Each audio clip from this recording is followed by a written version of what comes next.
essa UFN3, mas antes eu queria também abordar um assunto que preocupa bastante a população daqui de Mato Grosso do Sul, que é a BR-262, né? Dados da Polícia Rodoviária Federal apontam um crescimento de 11% na quantidade de acidentes graves na rodovia em 2021. Essa rodovia que corta o estado tem uma sobrecarga no fluxo de caminhões e, em razão de problemas relacionados ao desgaste da estrada, o governo do estado encomendou um estudo para diagnosticar, né, o que é preciso ser feito. Entre os gargalos apontados pelo levantamento estão serviços de manutenção e uma terceira faixa. Quem utiliza a BR-262 frequentemente tem observado um aumento no fluxo de transporte de cargas e de acidentes graves. O que pode ser feito, senadora? Como vocês estão acompanhando esse assunto aí, para que efetivamente a BR-262 receba investimentos e se torne uma rodovia mais segura? Bom, Daniele, primeiro que esse não é um problema só de Mato Grosso do Sul, é do Brasil. E é um problema de há muito tempo, e um problema que poderia sim ter tido uma resolução mais rápida.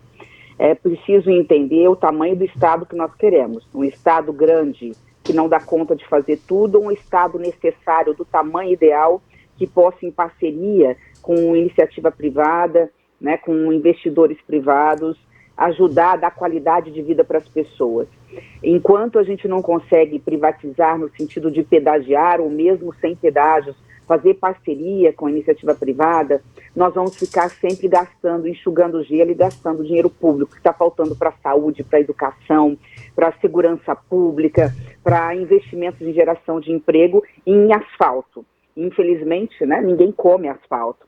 Então, o que nós temos feito? Apesar de ser essa a realidade, a bancada federal, eu sou coordenadora da bancada nesse momento, os 3 senadores e os 8 deputados federais têm insistentemente colocado emendas no DENIT para o recapeamento e a terceira faixa. Não vamos esquecer, inclusive desde o governo Temer, e eu tenho como senadora da região do Bolsão, nós temos colocado recursos e a terceira faixa entre Água Clara e Três Lagoas está sendo feita. Acontece que agora nós estamos diante de uma nova realidade. Isso é bom, o que eu vou dizer não é ruim. Nós estamos ali na região de Ribas do Rio Pardo construindo a maior fábrica do mundo de celulose, da Suzano. Isso vai aumentar ainda mais o fluxo. Aí você poderia me dizer, mas como isso é bom? É bom que quanto mais nós tivermos esse fluxo, mais fácil a gente consegue recurso do governo federal diante da necessidade, mas também já estamos fazendo um estudo de viabilidade para ver se em determinados trechos nós podemos fazer parceria público-privada para que a iniciativa privada tome conta de trechos da 262. É um processo lento, nós sabemos disso, até porque temos prioridades mais que absolutas nesse momento, né? Como controlar o preço, tentar minimamente dar uma resolução para o preço dos combustíveis, ninguém aguenta, mototaxista, taxista, caminhoneiro, trabalhador, ninguém aguenta, consegue mais encher o tanque do carro, da moto, ou mesmo do transporte público. Nós temos aí gargalos com essa guerra da Rússia impactando no aumento do preço de tudo, porque começa a faltar fertilizantes. Nós temos problemas paralelos tão graves quanto, mas essa questão está no radar, não é de agora, da bancada federal. Repito, tem um trecho que já está sendo cuidado, e o outro trecho agora virá com esse novo investimento da fábrica de celulose na região de Ribas do Rio Pardo. Agora, senadora, falando então de UFN3, a fábrica de fertilizantes paralisada lá em Três Lagoas, eu só quero lembrar aqui ao nosso ouvinte, ao nosso internauta, que as obras de construção da UFN3 foram iniciadas em 2011, foram paralisadas em dezembro de 2014, após a Petrobras romper o contrato com o consórcio UFN3. Em 2017, a estatal informou que não tinha interesse no segmento de fertilizantes e colocou a fábrica à venda. Então, este ano, a Acron, só lembrando aqui o nosso ouvinte, já anunciou que pretendia retomar as obras da UFN3, então os russos aí interessados, mas aí veio então essa guerra, envolvendo Rússia e Ucrânia, e a senhora divulgou que pediu informações ao Ministério de Minas e Energia e à Petrobras sobre os impactos da transformação da fábrica de fertilizantes em Três Lagoas em mera misturadora de insumos. Como funciona isso, senador, e quais são as respostas? Nossa, Daniela, isso me dói muito falar nesse assunto, porque eu conheço esse assunto desde que fui prefeita. Na realidade, quem doou essa área, não foi pouco, foram 52 hectares no meu município. Eu não tinha dinheiro suficiente, recorri ao então governador André Pitinelli, que rapidamente me cedeu, na época, salvo engano, 4 milhões ou 5 milhões de reais, e nós juntos compramos essa área e doamos para a Petrobras. Naquele momento, em 2009, 2010, ela iria construir a maior fábrica de fertilizantes nitrogenados de toda a América Latina. Para ter uma ideia da importância disso, sozinha essa fábrica ia diminuir a importação, né, portanto o gasto e a importação de 50% dos fertilizantes nitrogenados que nós precisávamos para a nossa agricultura, para a nossa pecuária. Vamos lembrar que sem fertilizante a gente não tem produção.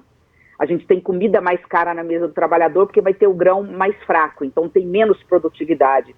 A gente não só exporta menos, mas também como coloca menos produtos ou produtos mais caros no supermercado. Estou falando de tudo, estou falando da carne, estou falando do frango, estou falando da soja, estou falando do feijão, nós estamos falando dos alimentos de um modo geral. Então, quando essa fábrica, a Petrobras, ela cancelou o contrato, porque na época nós tivemos aquele esquema, né, de petrolão, aquele esquema de corrupção dentro da Petrobras e a fábrica parou, eu venho conversando com todos os presidentes da Petrobras desde então. E agora, para minha surpresa, depois deles resolverem vender o direito que eles têm, mas coisas que eles resolveram vender, eles resolvem vender para a maior empresa russa, que ao invés de fazer fertilizantes, vai simplesmente misturar o fertilizante, o produto, né, o nitrogênio, o produto que vai vir da Rússia. Ora, a Rússia não pode mandar para o Brasil porque está em guerra, está tudo parado. Eles não podem comprar nem vender por conta dos embargos. Nós vamos continuar dependentes da Rússia, quer dizer, agora ou sempre, a empresa russa vem e simplesmente mistura no Brasil algo que vai trazer de outro país. Isso nós não podemos aceitar. Eu tive com o presidente da Petrobras, final da semana retrasada, denunciei isso na tribuna do Senado semana passada, que nós não podemos admitir que a maior fábrica da América Latina que está no Brasil, em Mato Grosso do Sul, em Três Lagoas, que resolveria uma parte do problema para o agronegócio e para o cidadão brasileiro que não está aguentando mais comprar nem o pãozinho, porque o trigo também depende da Rússia e está aumentando o valor e o preço, nós não temos condições de aceitar que, nesse momento, a Petrobras, que deveria olhar para o Brasil, que deveria olhar para o povo brasileiro, que deveria cuidar de todos nós, afinal essa estatal é do povo brasileiro, vai entregar de mão beijada para uma fábrica russa que não vai fazer fertilizantes. Então é inconcebível, é inadmissível, e nós também dentro da bancada estamos trabalhando no sentido não só de pedir esclarecimentos para o ministro de Minas e Energias, para o presidente da Petrobras, mas para também, dentro das nossas possibilidades, embargar essa compra. A Acron, se não assinar um termo de que vai fazer a fábrica de fertilizantes, ainda que nos próximos 2 anos, ainda que ela não comece hoje nem amanhã, nós não temos como aceitar essa entrega do patrimônio que é de todos para um país, né, para uma empresa que representa um país que não tem interesse nenhum nesse aspecto de ajudar o Brasil. Não tem um termo, então, senadora, na negociação? Não tem. Esse é que é o absurdo. Eu fui falar com o presidente da Petrobras, fiz essa pergunta, você foi muito feliz, eu agradeço, Daniela. Eu fui fazer essa pergunta para eles, respondi, e ouvi a seguinte resposta do braço direito do presidente da Petrobras, que estava do meu lado. Ele estava assistindo tudo. Ela disse, não existe no contrato em nenhuma cláusula, pelo menos até então, só se eles estão fazendo agora, que obrigue a Acron a terminar a fábrica como fertilizantes, apenas usar como misturadora. Primeiro, isso só gera 100 empregos. Não que seja pouco, mas ela tem capacidade de gerar muito mais do que isso como fábrica de fertilizantes. Segundo, que ela não resolve o maior problema do Brasil hoje. Qual é o maior problema do povo brasileiro? Fome. As pessoas estão passando fome. A gente fala disso como mãe, como mulher, sabendo que tem 5 milhões de crianças no Brasil dormindo com fome. Alguém pode imaginar o que significa isso para uma mãe? Ver uma criança falar, mamãe, estou com fome, e ela tem que dizer, meu filho, vai dormir porque não tem o que comer. Então, quando nós estamos diante do maior problema do Brasil, que é a fome, e temos uma parte da solução, ainda que pequena, dentro do nosso estado, da nossa cidade, que é produzir fertilizantes que barateia o custo do agricultor, de quem planta o feijão, de quem planta a soja, de quem planta o milho, de quem produz a galinha, o boi, e ao produzir mais barato, né, ao gastar menos para produzir, vende mais barato e esse alimento chega mais barato nas gôndolas do supermercado e, consequentemente, o desempregado, aquele que está na informalidade, aquele que está ganhando menos, tem condições pelo menos de colocar arroz e feijão na mesa, na sua mesa como trabalhador. Quando a gente está diante dessa realidade, a gente não pode ficar omisso, a gente não pode aceitar. Então eu estou realmente com todas as minhas forças nesse processo de achar inadmissível. Eu já avisei e acionei o governo do Estado com essa informação, porque o governo também, a princípio do Estado, não tinha esse conhecimento de que nós não podemos aceitar esse tipo de coisa.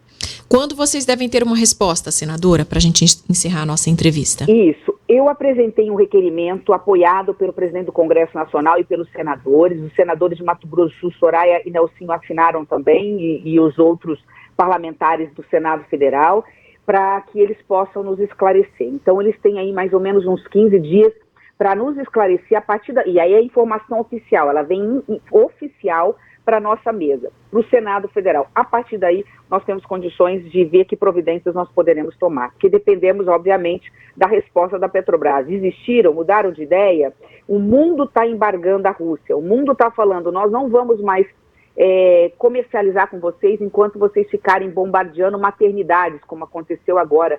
Imagina, né? Jogar bomba numa maternidade, matando civis, matando crianças, matando mães. E o Brasil ainda pensando se vai ou não assinar um contrato com essa empresa que representa, obviamente, os interesses da Rússia e não do Brasil. Então a gente está falando de uma resposta ainda esse mês. É o que a gente espera, no máximo, acho que a primeira semana. Eu tenho que fazer uma contagem, né, de calendário, mas eu não sei que dia especificamente o presidente do Senado encaminhou oficialmente o documento. O documento foi aprovado na terça ou quarta-feira dessa semana.